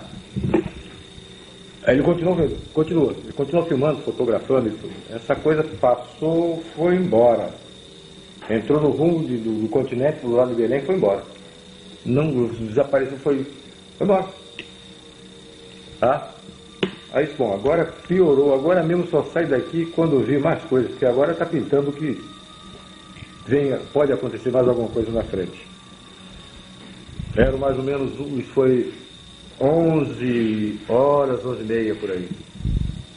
Tá? No relatório está a hora certa, eu já faz tantos anos, mas era em torno de entre 11 horas e meia-noite. Tá? Nós começamos a conversar, a comentar, pô, mas que troço esquisito, você viu janelinha? Aí veio a história de detalhamento, pô, mas que tal, parece uma bola de futebol americano, parece, pô, não sei o que, tudo bom. 1h da manhã, entre 1h30, no relatório está preciso isso, ela veio acompanhando a mesma luz, só que não era mais âmbar, né? Era uma luz azul, muito forte. Ela veio acompanhando a lateral, a margem do rio oposta onde nós estávamos. Ela veio acompanhando e a gente vendo, olha ali. Olha lá, e veio. Quando chegou na direção da ilha, ela entrou na direção de Belém. Mas estava muito baixo. Na altura das árvores, passando a copa das árvores. Mas uma luz muito grande, um troço enorme. Essa foi a situação mais complicada, o caso mais extraordinário que o senhor viu dentro do projeto da Operação Prato? Foi. Ela aproximou, ela entrou para o Belém, depois ela voltou na nossa direção. A gente estava vendo que tinha uma luz lá embaixo, através das árvores, a gente via que aquela luz tinha penetrado pela mata dentro. Mas ela voltava na nossa direção. Ela veio e ficou postada na nossa frente, na outra margem do rio. Sabendo que vocês queriam. Parou na nossa frente, e depois eu fui, por curiosidade, depois por questão de exatidão do relatório, eu fui medir essa distância. 60 metros. Tá? Ele parou e ficou parado na nossa frente. Aquele monstro, um sol azul. Era um brilho muito forte, mas que você podia encarar, você podia ficar fitando. Ela não te machucava a vista. Janelas? Não via nada, só via aquela luz muito forte. Tá? Muito forte, um azul estranho, mas muito alto, muito grande, um sol enorme na nossa frente. Imenso, um troço inacreditável, incrível. E nós ficamos parados olhando, e agora? Aí eu fiquei com medo. Eu disse, pô, agora está muito perto. Estava do outro lado do rio. É menos do que a distância de gol a gol no campo de futebol. É imenso. Tá? Parado aquela coisa na nossa frente. Nós ficamos olhando, ele demorou assim uns 3 minutos, talvez, com essa luz azul, e a gente olhando. E ninguém falava, e filmando, fotografando e tal. E a gente olhava e disse, porra, agora? De repente essa luz azul apagou. Pum! Rápido. E apareceu o que estava atrás dessa luz, o que estava emitindo essa luz. O objeto era essa bola de futebol americana que estava em pé na nossa frente. Uma bola de futebol de 100 metros de altura. Tá parada na nossa frente. Não vi janela nenhuma. Era um objeto diferente, então. Devia ser o mesmo, mas devia estar com o interior apagado, sei lá, alguma coisa assim. Não dá para, eu não te digo que vi janela, tá?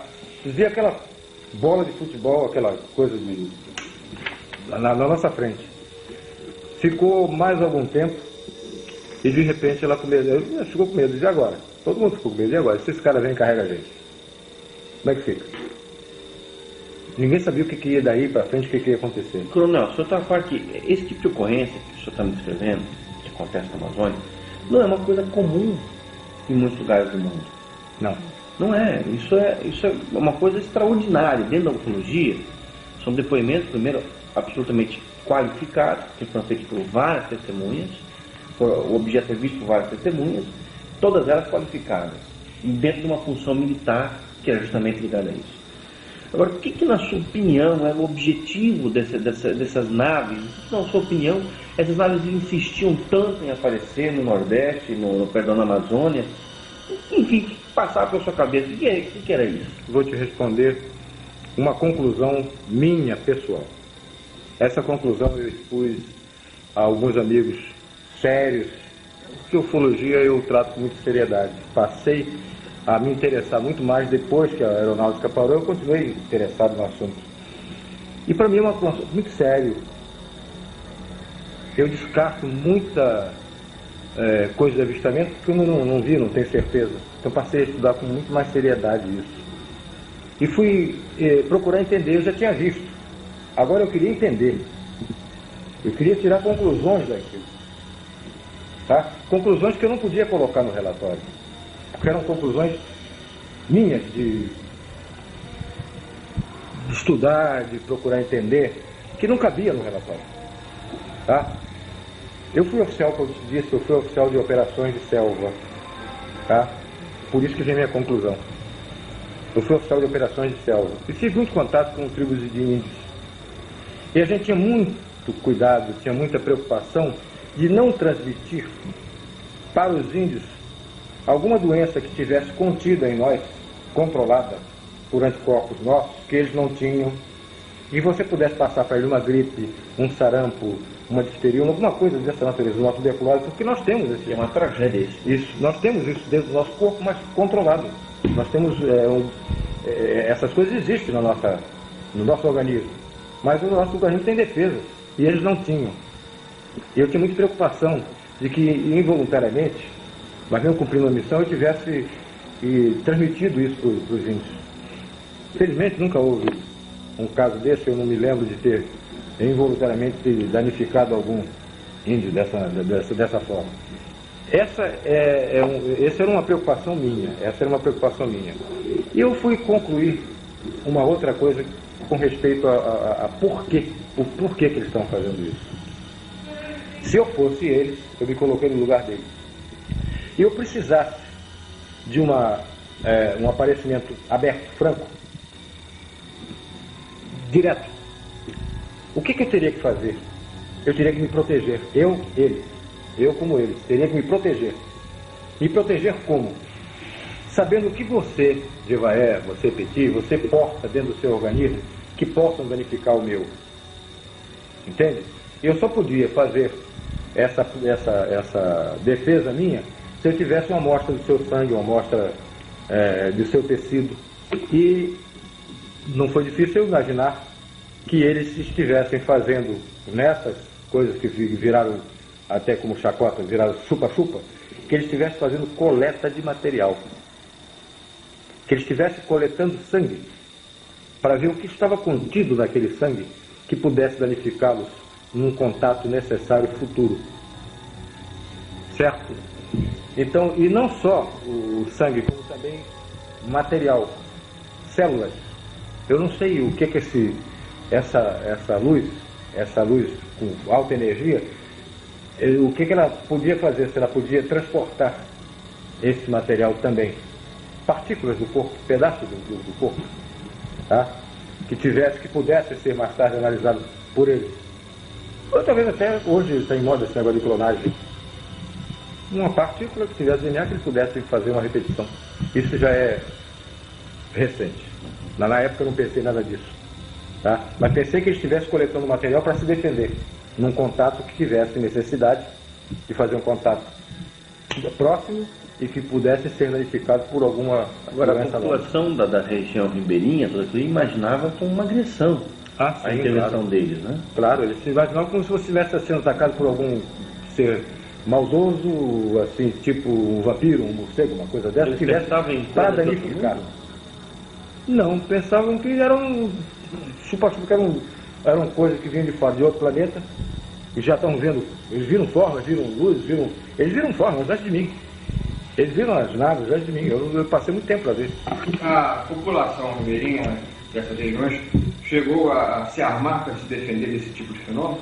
Eles usavam foguete, andavam armados, eles andavam com arma, essas espingardas de cartucho, espingarda de caça, eles usavam sim, atiravam até. Vocês documentaram isso através da Operação Prato? Foi relatado isso. Eles andavam armados, alguns até atiravam, e outros diziam, não faça isso, porque o próprio padre dizia, não há finalidade nisso aí. Você nunca vai fazer nada. Então, esse que tentou, apontou uma arma, ficou uma semana, 15 dias, dormente, imobilizado na rede. Coronel, essa experiência que o senhor acabou de descrever, teve alguma influência, alguma alteração na sua vida, na sua forma de pensar o mundo? Isso já foi no finalzinho da Operação Prato? Da aeronáutica foi. Até onde a aeronáutica mandou interromper, logo depois, não demorou muito, logo depois ela foi interrompida. Esse relato foi passado ao meu comandante e foi dito como foi a coisa. Depois o filme foi revelado e foi visto no auditório, sim, no auditório do QG. Vários oficiais viram. Nós tiramos... Qual foi a opinião deles? Não tinha dúvida. Uma coisa interessante é que nós tiramos de step by step do filme passado devagarinho, tá? Essa forma em pé, isso nós não tínhamos visto, não deu para ver, nós não tivemos noção disso. Nós só vimos ver depois da impressão da emoção fotográfica. Essa coisa tinha no alto, no topo, uma porta de avião, um Boeing, uma porta aberta, não vi ser nenhum dentro. Na fotografia não aparece ser nenhum dentro, mas aparece um facho de luz na nossa direção, para o barco onde nós estávamos. Dessa porta, alguém focando alguma coisa na nossa direção. Tá? Mas isso a gente não viu. Eu não sei se na ocasião em que estava com essa luminosidade azul muito forte, que a gente não via que tinha uma forma dentro, só viu aquela bola azul enorme. Perfeito. Agora, com uma declaração deste nível, uma coisa extraordinária como essa, já no 3 ou 4 meses de trabalho na Operação Prato, por que o Comar, por que a Aeronáutica foi então desativar o projeto? Olha, eu te digo que talvez tenha sido por o que eu já disse em outra oportunidade. São perguntas que se faz. Cada vez que você responde, eles querem mais. A população, o mundo, quer mais. São perguntas que você não pode responder. Quem são? Ninguém pode responder. Talvez quem esteja mais avançado nisso é o americano. O russo, talvez. Quem são? Não tem resposta. De onde vem? Não tem resposta. O que eles querem? Também não tem resposta. Essas 3 perguntas que vão ser feitas, que ninguém pode responder e que esvazia o assunto, desmoraliza até a instituição, a Força Aérea, o governo brasileiro. Mesmo assim, não compensaria a Força Aérea manter o projeto em busca dessas 3 ou outras respostas? Não compensaria manter? Por que fechar o projeto? Se eu fosse o comandante, se eu tivesse mando, eu continuaria. Eu obedecia. Eu obedeci mandar parar. Como é que foi essa ordem? Chegou e olha, mandou parar? Cancelada a operação. Tá bom, satisfeito, cancelada a operação. Você bateu continência, acabou, tá certo? Tá bom. Para a aeronáutica, para mim continuou. Você continuou fazendo vigília? Também. Mas aí já fim de semana, quando eu podia. Essa conclusão sobre a coleta de material, fazer um antídoto, uma vacina, uma solução sorológica que inibisse qualquer incidência de qualquer moléstia no corpo desses alienígenas, a partir do sangue ou do material colhido do corpo humano, tá? Ela foi, numa ocasião, foi exposta quando eu visitei o Rafael Semperi em São Paulo. Depois de uma longa conversa, a minha opinião foi colocada para o Rafael Semperi. E o Rafael me disse, olha, essa foi a explicação mais lógica que eu ouvi a respeito Eu desse também chupa-chupa. concordo. Tá? Também concordo. Porque o que eu ouvi era agressão. E não me parece agressão. Eu disse, não foi agressão de forma nenhuma. Foi pesquisa. Para mim foi pesquisa, foi coleta de material. Agora, coronel, o senhor... Foi a mesma posição que foi colocada para o Jacques Vallée, e ele agradeceu e disse, olha, foi a explicação mais lógica que eu entendi, do que eu ouvi até agora. Agora, depois que a operação foi encerrada, o material permaneceu em Brasília. O material que vocês coletaram deve ter sido muita coisa. Não, a operação permaneceu em Belém. vai permanecer em Belém. Várias vezes eu tentei escrever um relatório final. Porque o relatório era parcelado, caso a caso, tá? Por exemplo, uma noite aconteceu 3 vezes. Então tinha que ser feito um relatório englobando Final. isso e um relatório final. Eu várias vezes tentei escrever e o que eu escrevia eu achava que em Brasília iam me chamar de louco. O que eu ia escrever é o que eu vi. Quem ia ler não estava lá, não viu, ia me chamar de louco. Essa bola, esse troço todo, essas coisas todas, eu achei que eles iam me chamar de louco. Agora, mesmo depois do encerramento da Operação Prato, você continuou pesquisando, investigando, fazendo suas vigílias, como é que foi isso?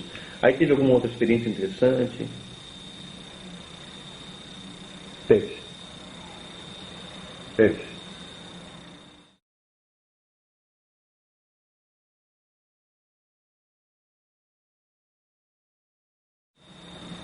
Eu uma vez estava em casa, eu nunca relatei isso não. Estou abrindo para você em altíssima confiança pela tua seriedade. Podemos publicar? Pode. Vou repetir. Nunca falei isso para ninguém que autorizasse publicar. Tá? Estou te falando agora. Já estou com 60, daqui a pouco estou com 70, se chegar lá, se não desaparecer antes. Tá?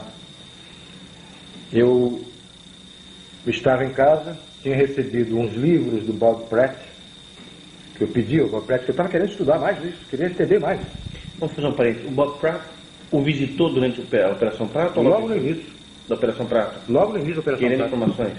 Queria conversar comigo. O que ele perguntava? E qual era o interesse dele? Ele queria saber sobre o que tinha ocorrido, porque ele tinha estado na Ilha dos Caranguejos. E eu nem sabia da existência da Ilha dos Caranguejos, do que tinha ocorrido lá. Depois eu mandei verificar o que foi. E que outros ufólogos procuraram para saber a respeito disso, nacionais e internacionais? Mark Berezovsky, General Shoa, vários. Eu me lembro bem de Mark Berezovsky, nem sei, nunca mais mantive contato com ele. Ele é colaborador da revista também. Ele escreveu, ele telefonou para mim, tá? Mas ele queria conversar e não tivemos oposição. Eu não consegui falar, não conheço o Berezovsky pessoalmente. Daniel Rebisso? Daniel Rebisso mais tarde, bem mais tarde. Reginaldo Taíde? Reginaldo Taíde esteve em Belém, conversou comigo. Tá? Vários ufólogos me procuraram e um deles, o Bob Pratt, me procurou. Teve um cara da Argentina que eu não sei o nome, tá? O Jacques Vallée depois, bem depois, o Jacques Vallée falou comigo anos depois, tá? Me deu até um livro presente. E o senhor tinha condição de falar alguma coisa, declarar alguma coisa a esses ufólogos nessa época? O senhor era autorizado? Eu conversava com eles sobre o assunto. Eles viram até algumas fotografias, tá? Conversamos com a palavra oficial da Força Aérea Brasileira, tá? E eu não estou autorizado por ninguém para estar dando opinião de coisa nenhuma. Eu não podia falar. E esses ufólogos mantiveram essas palavras? Mantiveram. E continuaram trocando correspondência? Continuavam trocando correspondência. Eu era frequentemente consultado, alguns casos. Logrônio, você sabe do caso de Logrônio? Não? O Rafael, um caso de um padre, uma sonda que entrou, que parou o rádio. Eles mandavam casos para que eu desse opinião a respeito. Ufólogos internacionais? Também, da Espanha. Nacionais e internacionais, eles mandavam casos para o senhor analisar? Através do Rafael Sependurado, do Marco, daquele nosso amigo Osni Schwartz, tá? Eles mandavam, olha, eu trouxe uns casos aqui para você dar uma opinião, você ler isso e dar a sua opinião a respeito. Vários, inclusive dos Estados Unidos. Então eu estava em casa, tinha recebido de presente do Bob Pratt uma porção de livros, eu lia.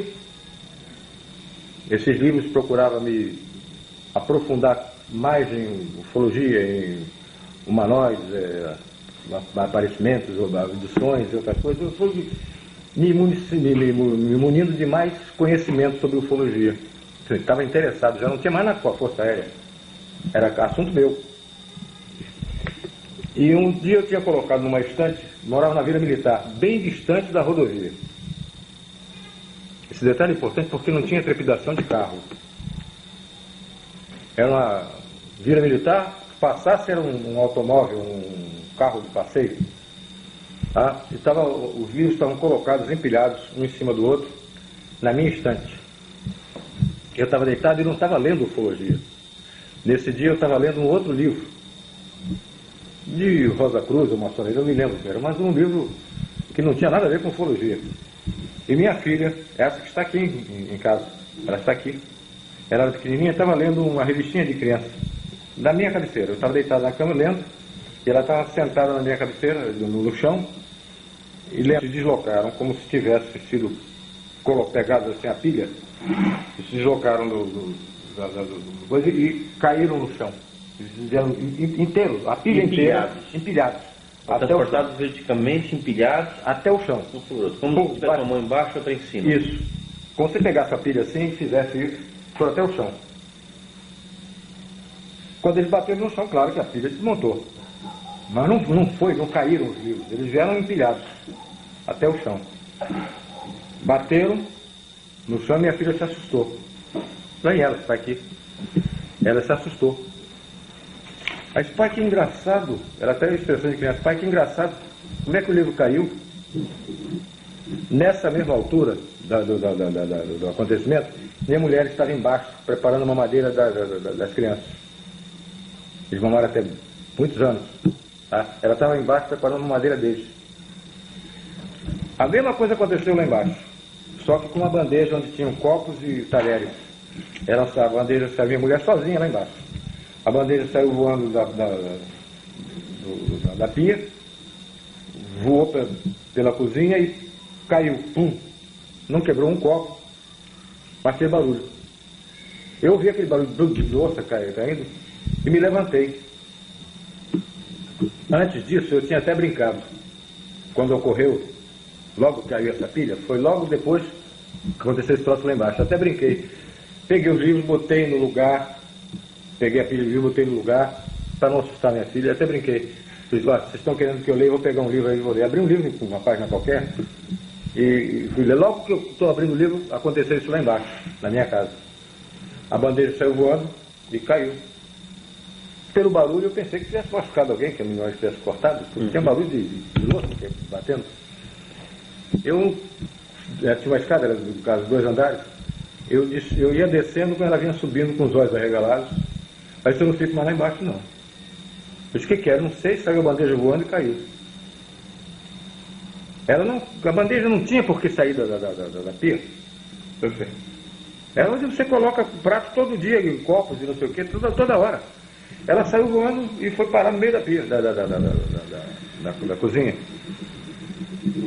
Eu disse, pô, não entendi. Juntei a bandeja e botei no lugar. Aí levei um copo d'água com a minha mulher e tal, tudo bem. Logo em seguida, uns 2 ou 3 dias depois,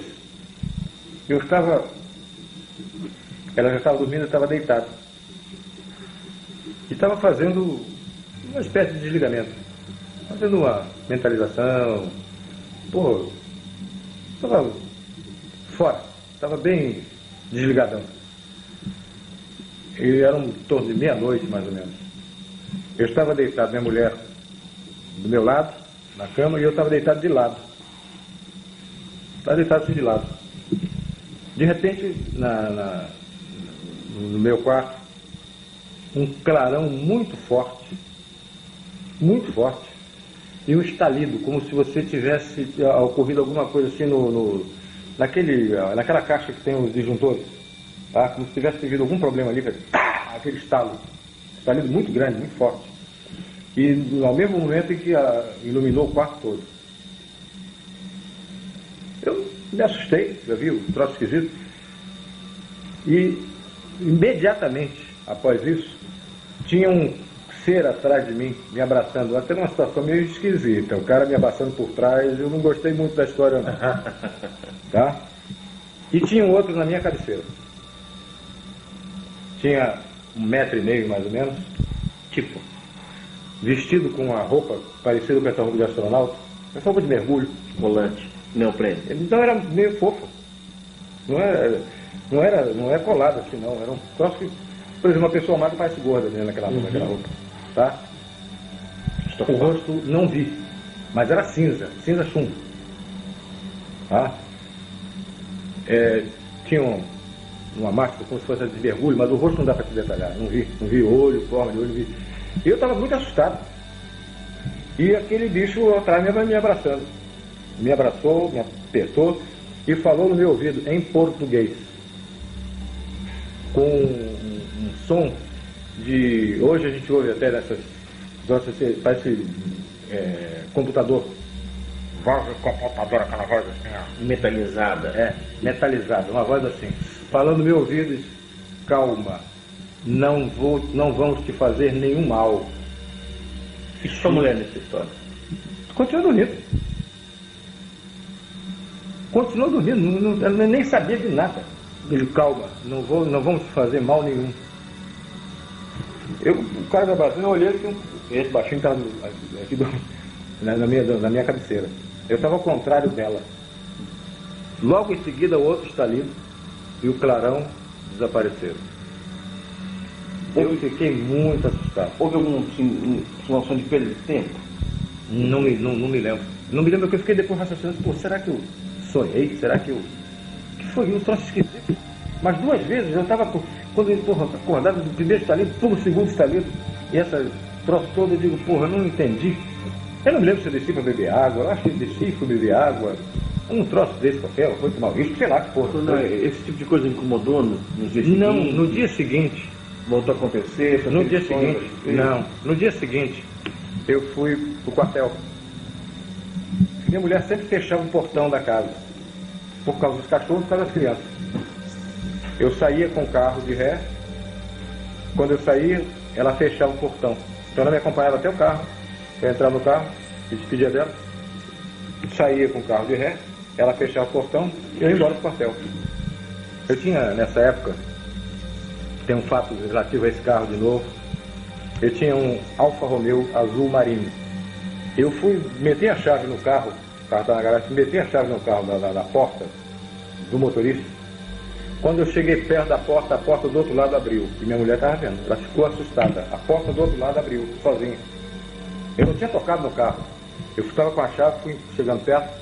Quando eu fui para abrir o carro, a porta do outro lado abriu. Pá! Abriu. E minha mulher ficou olhando, já tinha acontecido esse negócio de noite.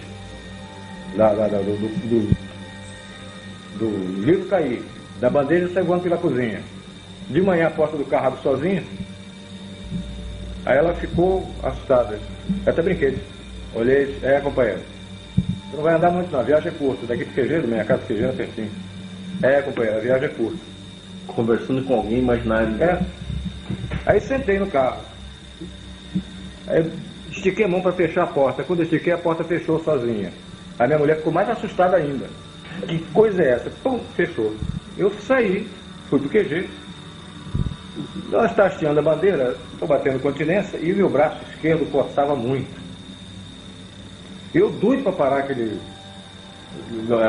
a bandeira chegar lá no topo e parar o hino, para eu poder coçar meu braço. Eu não podia tirar a mão da pala.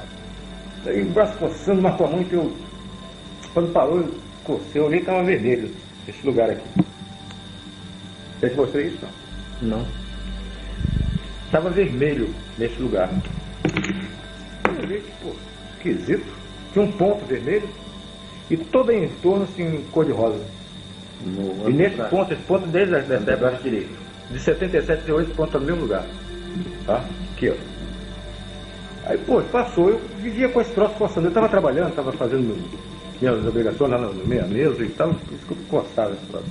Aí um dia, por mera curiosidade, eu apertei nesse ponto. Aqui. Presta atenção aqui. Quando eu apertei, parece o troço aqui na frente, ó. Olha aqui, ó. Uhum. Olha aqui, ó.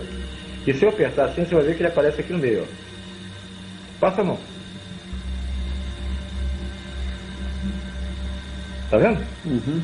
Como se tivesse uma coisinha de plástico, um pedacinho de plástico aqui, ó. Olha aqui, ó. Fica né? O senhor já fez algum raio-x, algum tipo Já de... não sai nada. Olha aqui, ó. Olha a ponta aqui. Pega nesse ponto aqui. É. Aqui não, na ponta ali. Eu tô sentindo uma coisa, parece uma agulha que ficou lá dentro. Uma bem mole, é um plástico. Um plástico. Uma agulha de plástico que entrou e ficou. Que não parece ser veia. Não é. O senhor aparece a ponta ali, ó. Vou apertar uma vez aqui, ver se aparece isso. Muito estranho. Tá? Vamos fazer uma cirurgia para isso aí. Eu não. Já me aconselharam, não. Escuta só. Eu conversei depois com a equipe, ó, isso aqui. Os caras ficaram olhando. Aí o Flávio falou, eu tenho a mesma coisa na perna esquerda. Eu acho que é a esquerda. Uma das coxas. Ele tinha isso numa coxa. O Flávio, esse súbito, morreu de derrame. Tá? Ele tinha uma coisa dessa na perna esquerda. Mesmo tipo de coisa? Mesma coisa. E os demais? Não, só nós dois. Só eu e ele. E ele já morreu, hein? Pois é. Mas ele morreu primeiro que eu, mas ele na frente. Depois eu conversei com um amigo meu, médico. Mostrei, ele disse, esquisito. Vamos ao hospital, vamos ver isso aí. Fizeram a regulagem do raio-x para só pegar a pele e tal, não sai nada. Uma vez que eu fui a São Paulo, conversei com o Rafael Semperi lá. O Rafael tinha metade do apartamento dele, é ufologia. Tinha arquivos, tinha máquina. Hoje está pior, eu imagino. Tá dentro, imagina. Ele chegou e então pegou uma bússolazinha, pequenininha que ele tinha. Ele chegou, vou dar uma olhada aqui. Quando ele colocou a bússola em cima, ela oscilou. Por isso que eu sugiro, pode ser uma evidência física sem precedência na coisa. Tá? Ele chegou, colocou, ele fuma cachimbo, né? E ouve muito mal, ele ficou assim, então ele disse, deixa eu ver isso aí. Eu quando mostrei, olha aqui, ó, aparecendo. Uhum. Aí ele chegou, pegou uma bússolazinha pequenininha, parecia uma latinha de pomada. Uhum. Ele botou aqui em cima, a bicha tum, variou. Ele disse, Holanda, isso aí é um troço que eu nunca tinha visto. Conversei com o médico, mandou eu fazer a pesquisa radiológica, isso aí não aparece nada. Aí eu conversei, falei até com o Rafael, eu vou mandar abrir a pele aqui e ver o que é. Rapaz, se eu fosse você, não faria não. Deixa como está. Está te prejudicando? Não. Te incomoda? Não. Hoje não importa mais. Eu já sugeriria diferente, tirar isso aí. Eu não, deixa como está. O senhor entende que o governo brasileiro continua fazendo pesquisas ufológicas, seja na Amazônia, seja em algum outro lugar, a respeito desse fenômeno? Pesquisa como determinação, como programa, não. Não acredito. Não tenho nenhuma informação a respeito. Primeiro porque eu estou fora. Estou na reserva. Tenho muito pouco contato, a não ser financeiro, com o Ministério da Aeronáutica. Tá? Tenho amigos lá, mas eu nunca ouvi falar disso. Que tivesse um programa. Numa eventualidade, ocorrer um fato, o Ministério vai investigar. Como investigou o caso dos F-5, aqueles que saíram atrás. Tá? Mas como programa, não acredito. Não tenho conhecimento. Mas o senhor acha que deveria, então, haver um programa desse tipo, mantido pelo governo brasileiro, de pesquisa? A minha opinião pessoal, eu acho que sim. Se eu fosse comandante, se eu fosse mando na Força Aérea Brasileira, eu faria sim. Eu já tenho minhas razões pessoais. Mas mesmo que eu não as tivesse, se eu fosse comandante, eu mandaria sim. O que o senhor imagina que foi feito da Operação Prato, dos documentos? Acho que estão arquivados, sem dar muito valor a isso. Não tive conhecimento de nenhuma repercussão disso no Ministério da 500 fotografias, dezenas de filmes. Não foram 500 fotografias para eles. Foram as fotografias contidas no relatório. Alguns negativos. A maioria ficou no comando. Em Belém. Existe alguém lá, que o senhor sabe, que esteja tomando conta desse material? Ele está guardado no segundo comando e você não vai obter nada a respeito disso. Ninguém abre isso. Tem alguém tomando conta, alguém cuidando, mantendo isso aqui? A minha seção, com a qual eu pertenci, fica guardado, mas você não terá sucesso nenhum. Ninguém abre, nem Brasília, nem Belém. Os meus filmes, os 4 filmes que foram feitos, filmes de filmadora, falei que foram mais de 500 fotografias. Mas os filmes foram feitos 4. Um era do Ministério da Aeronáutica. 3 eram meus. Os 4 foram para o Ministério da Aeronáutica, eu nunca tive meu de volta. Os outros foram comprados com meu dinheiro, foram feitos por mim, e a Aeronáutica nunca me devolveu. O senhor nunca pensou em guardar um souvenir desse material? Não, veja bem, eu lhe falei, a Força Aérea foi e é a minha vida. Eu adoro a Força Aérea Brasileira, muito mais quando estava lá dentro. Tá? Hoje eu fico de fora, vendo como é que meus companheiros, os que me sucederam, como é que estão fazendo com ela, para que ela prospere, para que ela progrida, para que ela se engrandeça. Eu sempre tive um respeito muito grande pela Força Aérea e pelo meu serviço. E eu nunca faria isso com a Força Aérea. Fiquei calado 20 anos. Fui consultado, fui procurado várias vezes. Me pediram que eu escrevesse, que fizesse declaração. Você mesmo, você me pediu, eu disse, não posso falar. Hoje não, hoje estou na reserva. E para os militares que permanecem na aeronáutica, que sabem que existem esses documentos e que a população tem o direito de conhecê-los, você não acha que vai ter um certo embaraço? Você não acha que esses documentos deveriam ser liberados para o público? Aí já é decisão de comando. Eu acho que, a minha opinião, é aquela que te disse. Se abrir, se disser, logo em seguida vem outras perguntas que o Ministério da Aeronáutica, o governo brasileiro não tem resposta. Para evitar esse constrangimento, não se fala nada.